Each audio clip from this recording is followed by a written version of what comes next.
Hi, my name is Connie and I'm going to tell you about my trip to Ireland, Scotland, and London. Okay, now if you have any questions, feel free to raise your hands and I'll try to answer them the best of my knowledge, or if you can't hear, let me know. But at the end I'll be showing you a picture book full of pictures and then you'll be able to ask questions. Okay, my trip started out where I got on the plane in Chicago for an 8-hour flight. Well, of course, it was 8 hours of pure agony. I got sick on the way over. I'm not sure if it was because of the White Castle burger that I had for the very first and will be the last time, or if it was just because of nerves. So then we arrived in Ireland. We got off the flight and we had to take a taxi to our hotel. Well, needless to say, the 20-minute taxi ride cost $100. But that wasn't our first shock. Our first shock was that we lost half of our currency to the Ireland dollar. Our money was only worth half of what it was here. Anyway, it all worked out. So, finally we learned how to use the train to get to where we needed to go, which was only $3 round trip, and that made life a little easier. Okay, our target city that we were visiting was Dublin. Dublin is both the largest city and the capital of Ireland. It is located near midpoint of Ireland's east coast. Ireland was founded by Vikings as a settlement. The city has been Ireland's primary city since the medieval times. Today, it is economic, administrative, and cultural center for the island of Ireland and has one of the fastest growing populations of any other European capital city.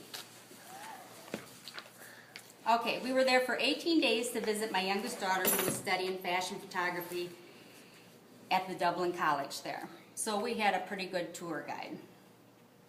Okay, the first attraction was the Giant's Causeway. This is an area of about 40,000 interlocking basalt columns, which was from an ancient volcanic eruption. It is located on the northeast coast of Northern Ireland. It was named the 4th greatest natural wonders in the United Kingdom.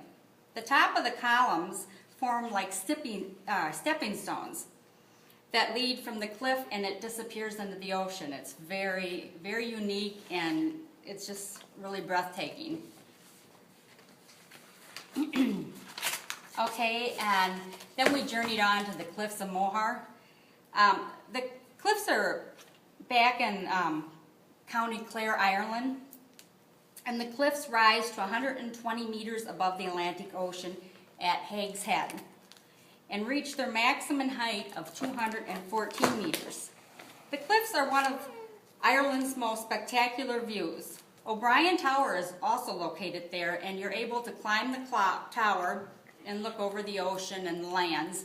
And then at the bottom of the tower is a gift shop where you can buy unique little things. Okay, and the tower is also known as O'Brien Tower.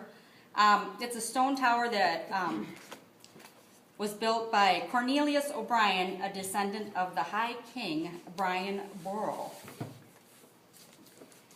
Okay, onward to Wicklow Mountains.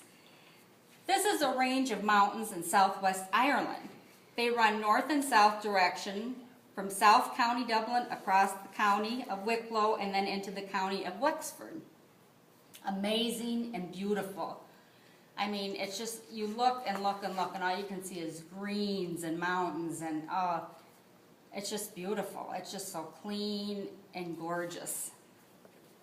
Onward, next up, the Ballinary Castle. It's located in Ballinary near Cork, Ireland. This castle dates back before 1200 AD. The legends of this castle dates back to the Ballinary stone, and most say that it's a magical stone upon which the Irish kings were crowned. Well, the legend there is the block of bluestone, which is built right into the walls of the castle. If you kiss it, you're supposed to get the gift of gab and flattery. Yes, I did kiss it, but it was it was something different because the stone is right into the castle wall. Then you have to back up, hang upside down like this outside of the window. So you're hanging outside of the castle, and then you kiss the wall. Something different, but I think if you're going to go there, you need to see it. Okay, the Dublin Castle. This was built in the 13th century for King John, and later you'll see in the pictures, I mean, it's amazing. You tour it, they give you a lot of history with it. As you will notice with all the pictures, tons and tons of castles to see. The next was Trinity College. It's the oldest college in Ireland that sits in the middle of the Dublin city. And this is, kids from all over the world come here. I mean, it's just amazing. And you can't walk down the street without seeing 2 or 3 Trinity sweatshirts. It's just very nice. Okay, next up, Temple Bar. This is Dublin's Bohemian district. The streets in the Bohemian district are filled full of pubs, cafes, restaurants, craft shops, and it's located on a busy cobblestone street. Temple Bar is visited by many, many famous people. Well, it happens to be when I was there was during St. Patrick's Day, and I mean, wall-to-wall people. It was just, it reminded me of New Orleans during Mardi Gras. Next stop, anybody thirsty? Guinness Factory. The most famous brewery in the world, founded by Arthur Guinness in 1759. Here we were able to tour the Guinness Factory and we're able to go on a tasting. Let's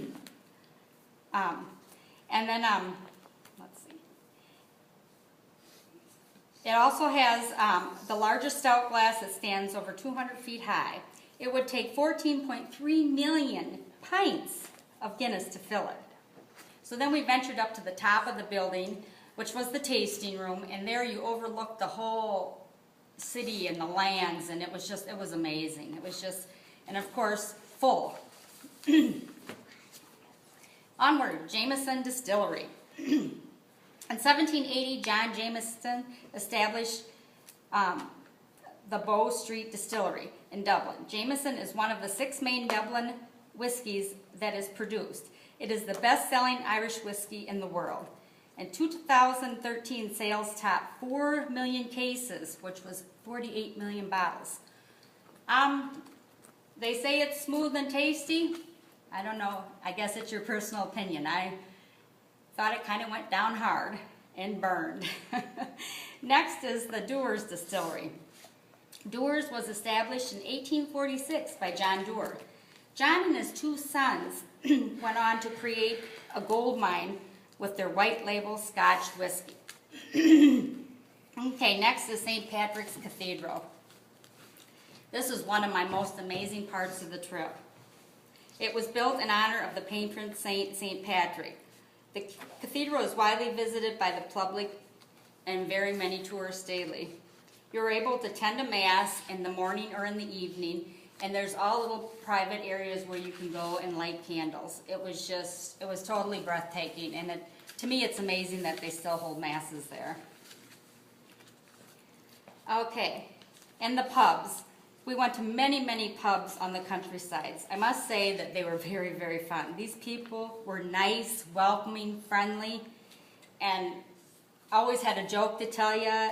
I mean, they were excellent. The food was excellent, and as long as you like fish and chips, you got along just fine. And of course, we visited many, many castles, cemeteries, and pubs. After a while, you kind of think that they all start looking the same, but I think if you went there and visited one every single day for a month, you still wouldn't be able to tour them all. Next stop, London. While I was in London, I was able to take some of the Harry Potter destination tours that were involved in his movie. First, we went to King's Cross Street, and this is where it's the bus station, or the subway station, the train station, where Harry Potter walked through the wall with the luggage cart, and it's called Platform 9 3/4. And you'll be able to see pictures of that later. Next, we went to the Alnwick Castle. It's the second largest inhabited castle in England. Half is open to the public to tour where they did the movie, and the other half, people actually live there. Okay, next stop, Stonehenge. This was one of the most amazing places I've ever been. Nobody can explain what it is or why it's there, but it's like you go there and you get this feeling of, I don't know, you know something happened there and there's a reason that it's still standing there. But it's a prehistoric monument in Wiltshire, England, and is one of the most famous sites in the world that people come to visit. Next stop, Buckingham Palace and the changing of the guards. This is the office and the residency of the Queen. This was just packed full of people. It's an amazing place, but I'm kind of disappointed because I thought it was going to be right out in the middle of countryside and everything, and it's right smack down in the middle of the city. But it was still a great place to visit. And the changing of the guards. These men are in all these heavy clothes, hats, and they sit there and they just do not move. I mean, you can look at them, try to talk to them, and they do not move. They are there in respect for the Queen, and they are there to do a mission, and that's what they do. Onward, the Tower of London. Despite the reputation of the tower being a place of torture and death, it is a neat place to see, a lot of history, and also they have the crown jewels on display, and they've been there since 2012, so that's really a nice place to see. Next, the London Eye, and if you don't know what that is, it's a huge Ferris wheel on the south bank of the river in Thames, London, and it's another name for it is the Millennium Wheel. It took about an hour and a half in line to even get to the ride. Next place, I don't know if some of you can recall the Beatles, but we went to Abbey Road. It's located in Westminster, London. This road became famous when the Beatles were photographed crossing the street, and they used it as an album. Okay, onward. We took the train to Scotland, to Edinburgh. First place we got to see was the Elephant House Coffee Shop. And that is where J.K. Rowling wrote most of her Harry Potter books on a piece of napkin because she was too poor to even buy a cup of coffee. Well, as we all know, she became a millionaire with her books. Next was the Edinburgh Castle. Again, this is a famous castle in downtown Edinburgh. You go through it, it's amazing. It's just, there's just so much to see there. Next we went to the Highlands, and this is a landscape and history of mountains and glens that stretches across the coastline. It's so breathtaking, especially in the morning when the mist is out. It's amazing. The pictures you can get is just, it just feels so clean. And then last but least, we went to see the Loch Ness Monster. Well, is it real or is it not? When I was there, I didn't see anything, but it sure is a famous spot for a lot of tourists to see. So I suggest if you're there, visit, because at least you can say you were there. I hope that everything that I've talked about today will interest you in going to Ireland, Scotland, or London. So I'm going to pause for a while. We're going to look at pictures. If you have any questions, anything, I'm here to answer anything. Thank you for your time and consideration.